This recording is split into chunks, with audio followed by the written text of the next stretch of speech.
How much house can you afford? Before I start this video, let me say if you want fancy equations and lots of mathematics, this is not the video for you. You should search it on YouTube and find a different video. There's no math here. I mean, just a tiny little bit, but this is very simple. This is very, very simple way to determine how much house you can afford. So how much house can you afford? It all depends on how you interpret that word afford. Do you mean afford in which I'm gonna get some paycheck, I'm gonna pay for my taxes, I'm gonna pay for my mortgage, and I'm gonna pay for everything else, and I'm not gonna need to deficit spend? I'll be able to afford doing that. I can pay taxes, I can pay mortgage, I can pay all my expenses and not go into a deficit. If you mean that by afford, I looked on Zillow, NerdWallet, Forbes, and some other websites. It says the bank will loan you, depending on how many debts you have and what the interest rate is, about 4 or 5 times your household income. So if you make $100,000, the bank says you can afford about a $500,000 house. So put that in the back of your mind. This is your household income is $100,000. The bank says you can afford a $500,000 house. So 5 times your income. That's how we're going to determine afford. We're just going to multiply your income by some number to get what you can afford. So if you want to understand what the bank thinks you can afford, it's something like that. How will that look when you get paid on payday?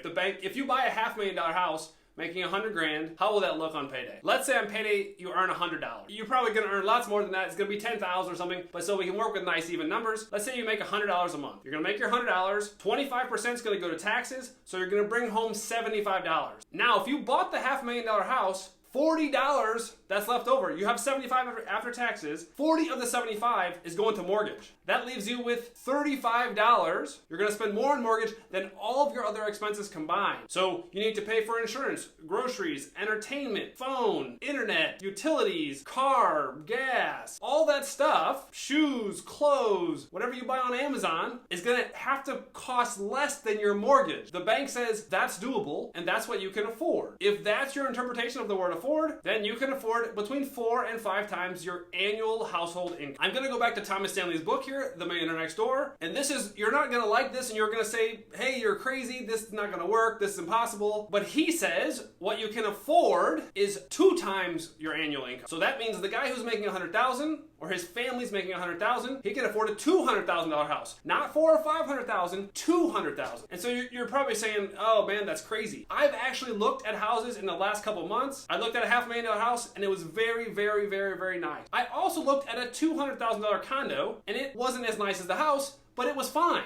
It had 2 master bedrooms on the top story and it had a cool shape and I like multiple stories. It was fine. It was a nice house, and I don't live fancy right now, and if I bought the $200,000 condo, my rent would go down. It's way nicer than where I'm living now, and it could do it for 2 times. If you're making $100,000, you could do it for 2 times your income. If you need to have a family, it probably gets a little trickier, but there are for sure places, you don't need a cool condo on the water or whatever. If you have a family, you can just get a regular house. If you do what Mr. Stanley suggests, you're gonna have so much extra money, so much extra money. If we go back to our example where you make $100 a month, instead of spending 40 of the 100 or 40 of the 75 after taxes on your mortgage, you're only going to spend like 17 on your house. You're going to have $23 more. You're going to have a ton more money. You can just save. You're going to be so rich. So if you want to understand how much house you can afford, first figure out what that word means to you. What does afford mean? Does it mean I can pay for all my bills and not go into deficit? Or does it mean I can have a house and lots of extra money left over? If it means the former, the bank will tell you you can afford 4 to 5 times your income of house. If it means the latter, where afford means